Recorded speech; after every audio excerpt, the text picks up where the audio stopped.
Hello, my cute white lilies. Hope you're doing well. Let's start the next chapter of Two Souls Written in Scars.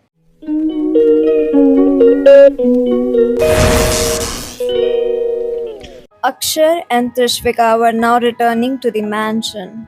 The car drive was silent. Trishvika had her eyes closed, lost in thoughts. On the other hand, Akshar was quietly driving, a faint smile playing on his lips. Memories from Trishvika's college days were replaying in his mind.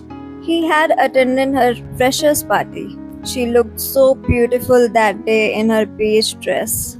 That was the very day he had sent her his first letter. He still remembered hiding behind a pillar in the corridor, watching her read it. She hadn't panicked upon reading it. Instead, a soft smile had appeared on her lips. After spending her entire life in a girls' school and watching romantic movies, she'd at least hoped that in college someone would come into her life to teach her what love really meant. Someone she could fall in love with. Someone who would make her feel what love truly was. And right at the start of college, she received something like a love letter. Akshar still remembered what he had written in that letter. He had said that he really liked her but didn't want to approach her just yet because he was too conscious about himself. What if she didn't like him back? But he did want to be friends with her, and if she was interested in talking, she could leave a letter in locker number 7. And to his surprise, the next day, he found a letter in locker number 7, along with a beautiful sunflower. As all these memories ran through his mind, their car approached the mansion. The car slowed, causing Trishvika to open her eyes. The mansion stood right in front of them. But just then, her gaze fell on Karthik and Niharika standing outside. Seeing her brother after so many months, Trishvika immediately said, "Stop the car." "What happened?" Akshar asked. With anxious eyes, she said, My my brother. I need to talk to him. I need to see him. Stop the car. Akshar too had noticed the two figures outside the mansion gates, but he didn't stop the car. Instead, he drove it inside the gate. Karthik had seen the car approaching and Trishvika inside it. He ran after the car, shouting, "Di, Ashvi Di!" But the guard stopped him right at the entrance. Meanwhile, inside the car, Trishvika turned to Akshar and said, "What did you just do? I need to meet my brother. You can't stop me, Akshar." Akshar said nothing and brought the car to a halt inside the mansion. "Get out," he said. Where? Where are you going?" "My brother is right out there. I need to see him," Trishvika said anxiously. Akshar stepped out, walked around, and opened the door on her side. "I said, get out, Mrs. Purushottam." "Mrs. Purushottam." Hearing those words, Trishvika felt strange.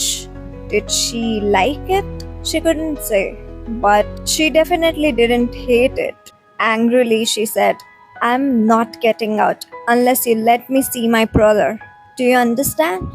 Akshar rolled his eyes. He knew dealing with Trishvika wasn't going to be easy. It was like handling a tsunami. He took her hand and helped her out of the car. "Do you want to talk to him in the middle of the driveway?" "Huh?" Trishvika looked confused. "Come inside. He'll come in himself," Akshar said calmly. This time, Trishvika said nothing, but after walking just a few steps, she let out a small gasp. Her feet were starting to hurt because of her heels. She grabbed onto Akshar's shoulder and bent down to take them off. Watching her do that, a smirk appeared on Akshar's face. She left her heels in the garden and walked barefoot toward the mansion. Just before they entered, Akshar turned to one of the guards and said, "There are some people outside. Bring them in." And then he walked inside. Outside, Karthik was still arguing with the guards. "Let me in. My sister's inside." Didn't you see that man forcing her? I need to see her. Please leave, sir. We can't help you. The guards replied. Just then, another guard came and said, Boss has called them in. Inside the mansion, Akshar said to Trishvika, You've got half an hour. Say whatever you need to, quickly. I have some work to take care of. Okay, Trishvika nodded. Akshar walked away and Trishvika anxiously stared at the entrance. Soon, she saw Karhik and Niharika being escorted in. The moment he saw her, Karhik ran toward Trishvika and hugged her tightly. Seeing him after so many months, Trishvika got emotional too. How are you, Dee? Karhik asked. I'm fine. How are you? Trishvika replied, her voice choking with emotions. I'm sorry, Dee. I'm really sorry. I wasn't there when you needed me. Please forgive me. Karhik said, pulling away. Don't apologize. Trishvika replied, It's not your fault. Dee, we have come to take you back. Let's go from here. Karhik said, Let's go home. No, Trishvika said firmly. I'm not going back to that house. Suddenly, Karhik could see anger in Trishvika's eyes. He said, Dee, why are you saying that? Please come back with us. No one can force you. I said, I'm not going back to that house. Trishvika replied, It wasn't someone else who forced me. It was my own parents. I don't even want to see their faces. Dee, you don't want to go back to that house, but you can come to my house, right? This time Niharika spoke up. That house is yours too, Dee. Please come stay with me. No, Neha, I can't go anywhere from here, Trishvika said. But why, Dee? Karhik asked. You don't need to stay here. I'm married to Akshar. I can't leave now, Trishvika said, showing them the Mangal Sutra around her neck. Karhik said, We know he forced you into this marriage. Don't be scared. I'm here for you. He won't be able to hurt you. Come with us. Yadi, you don't need to accept a marriage that was forced on you, Niharika added. He didn't force me to marry him. I asked him to marry me, Trishvika suddenly said. What? Niharika gasped. What? You asked him? But why? Karhik asked. A sudden fire lit up in Trishvika's eyes. She said, To take my revenge. He's the only one who can help me get my revenge. What are you saying? I don't understand. Niharika said, confused. Trishvika said, I want to ruin Divyansh Rana. I want revenge for what he did to me. I want to snatch everything away from him just like that, without warning. And the only one who can help me do that is Akshar Purushottam. That's why I asked him to marry me. And without a single question, he did. Her voice softened as she said the last line. Karhik said, But why marry the man who once made a deal of you, Dee? No, I married the man who saved me when I thought no one was going to come, but he came. And he saved me from the man who was about to boil me in the darkness of the night. I married the man who got on his knees in front of his enemy just to save me. He begged for my life. Trishvika said, her eyes shining with something deeper. What are you saying, Dee? Niharika asked. Then Trishvika told them everything that had happened to her in the past few days, and they were stunned. Since when had she become so important to Akshar that he'd kneel for her? That was shocking. Trishvika said, A man that powerful can bring Divyansh to his knees, and that's what I want. Divyansh at my feet. I want to destroy him. That's why I married Akshar. And now I can't go with you too. But Dee, your life is in danger here too. That man is danger. He could do anything at any time. Karhik said, I married him within days. What could be more dangerous than that? Trishvika said, To destroy Divyansh, I'm ready to destroy myself too. Even if it costs me my life, I don't care. Dee, why are you talking like this? Please don't say that, Niharika said, placing her hand on Tishvika's shoulder. God punishes those who do wrong. You are the punishment for Divyansh's sins, Tishvika Jindal, and you will get your revenge. The moment Divyansh's name came up, there was a fire in Tishvika's eyes, one that only be extinguished when her revenge was complete. She said, "Now you both should leave, and don't worry about me, I'll stay in touch." "But the leaving you here alone, how can I?" Karik hesitated. Tishvika cupped his face and said, "I'll be fine. I'm not that weak. And by now, I trust Akshar enough to believe he'll protect me. But still, if I ever need you, you'll be the first person I call. Trust me. You both take care of yourselves." "You take care too, Dee," Karik said, hugging her. Placing a hand on Niharika's shoulder, Tishvika said, "Now you both should leave." Karik stepped away. He wasn't ready to leave her alone, but she herself was asking them to go, and there was no other option. So the two of them left. After Karik and Niharika left, Tishvika stood alone in the hall. In a matter of moments, her life had completely changed. She was now Mrs. Purushottam, the wife of a man she barely even knew.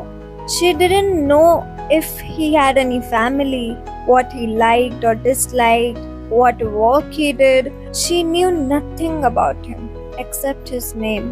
She was still lost in these thoughts when Kainath approached her and said, "Ma'am, boss is waiting for you in your room." Tishvika nodded. She took a deep breath and walked up the stairs toward her room. For the first time, she hesitated before entering it. Today, her husband stood inside, the same man she had just taken the 7 vows with. But now, this was her destiny, one that she had chosen herself. She turned the doorknob and entered. Akshar stood before her. He wasn't wearing his sehra anymore, and he hadn't changed out of his wedding attire either. He stood by the window, facing outside. His back was toward Tishvika, and even from behind, he looked incredibly handsome. Tishvika entered the room, but didn't go straight to him. Instead, she walked over to the mirror.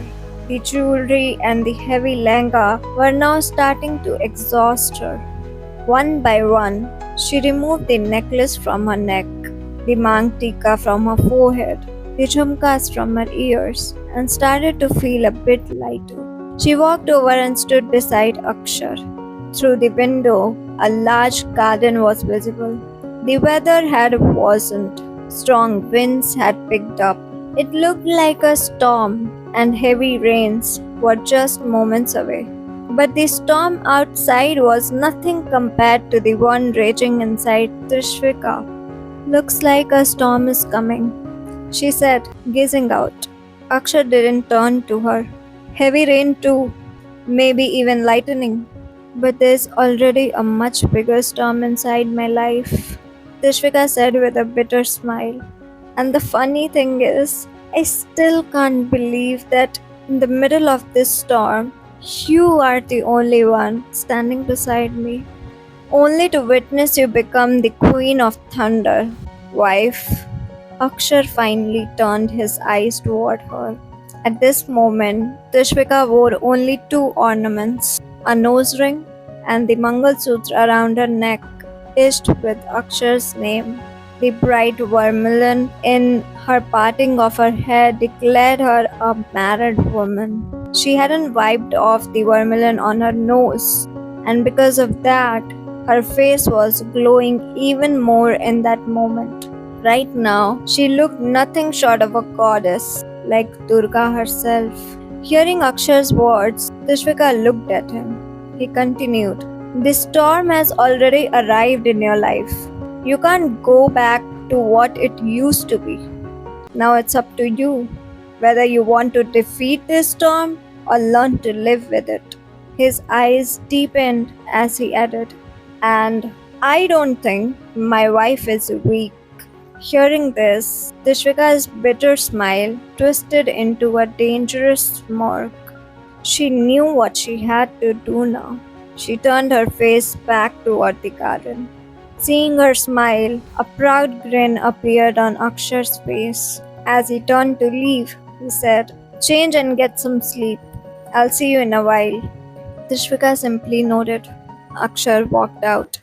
After he left, Tishvika entered the bathroom. She changed out of her bridal clothes and took a shower. By now it had begun to get dark. She had just stepped back into the room when there was a knock at the door. She opened it and saw Kainat standing there with a plate of food. "Ma'am, before boss left, he instructed me to serve your dinner in the room," she said. Tishvika stepped aside. "Put it there." Kainat placed the plate on the table and left. Meanwhile, Akshar had just returned to the mansion. His eyes were bloodshot and his face was unreadable. He held a gun in his hand. As he stepped inside, his eyes caught sight of the heels laying near the garden, the same heels Tishvika had taken off just a while ago. A sudden softness flickered in his eyes. He took a deep breath and picked them up in his other hand. As he walked further in, he came across Bhargav with suppressed rage. Akshar asked, "Did they open their mouth?" "I want Umang at any cost." "They didn't tell us where Umang is, but they did reveal that he has big plans for this mansion. This place is not safe for you anymore," Bhargav said. "They didn't give us the information we needed," Akshar said, tightening his grip on the gun. "Which means they are no longer of any use to us." Tishvika stood in front of the mirror. Her hair was still wet. She picked up the vermilion box placed in front of the mirror and applied sindoor to the parting of her hair. As she did, memories of earlier that day began to flood her mind. During the fairas, she had been so lost in her thoughts that she didn't even realize when her dupatta started to catch the flames of the Havan Kund. She only realized it when Akshar suddenly lifted her into his arms. And the remaining 3 rounds of the fairas where the bride leads, he completed them while holding her like that. Thinking about it now, the sindoor, the Mangal Sutra, and the chuda adorning her suddenly looked beautiful on her. She felt as if she were blooming. There was a new radiance on her face. Her hair was still wet. Drying it with a towel, Tishvika smiled and walked toward the window. Before her eyes, she could picture Akshar's calm face. She was now certain. She had married a mysterious but peaceful and good-hearted man. But just then, her gaze fell upon a sight that made her whole body tremble. The towel slipped from her hands and fell to the floor. Right there in the garden, Akshar was standing with a gun in his hands. In front of him stood 3 men, their mouths muffled with cloth. They were wearing the same uniforms as the attackers on that night. They were the same men. Fear was clearly visible on their faces, and in the very next moment, Akshar shot each one of them in the head, one by one. The gun had a silencer, so there was no sound, but Tishvika saw everything with her own eyes. She saw that as he shot those 3 men, there wasn't even a flicker of worry or mercy on Akshar's face. It was as if he were a beast, completely indifferent to human lives. The moment Akshar fired those bullets, a loud scream escaped from Tishvika's throat and echoed throughout the mansion. She saw Akshar and Bhargav turn to look in her direction, and she ran away from the window. Seeing Tishvika so frightened, Akshar shut his eyes tightly and cursed under his breath. "Fuck! You go inside. I'll handle things here," Bhargav said, placing a hand on Akshar's shoulder. Akshar handed him the gun and immediately rushed back into the mansion. Hey lilies, your turn to shine. What stole your heart in this chapter and what didn't? What deserves a little extra love? Share your thoughts in below. I can't wait to hear your opinion. Don't forget to like, comment, and share this update with your favorite bookworms. Your support fuels our journey with this novel. Stay tuned for more twists and turns in Two Souls Written in Scars. Until then, may your dreams be filled with your favorite fictional characters. All yours, Satyanshi.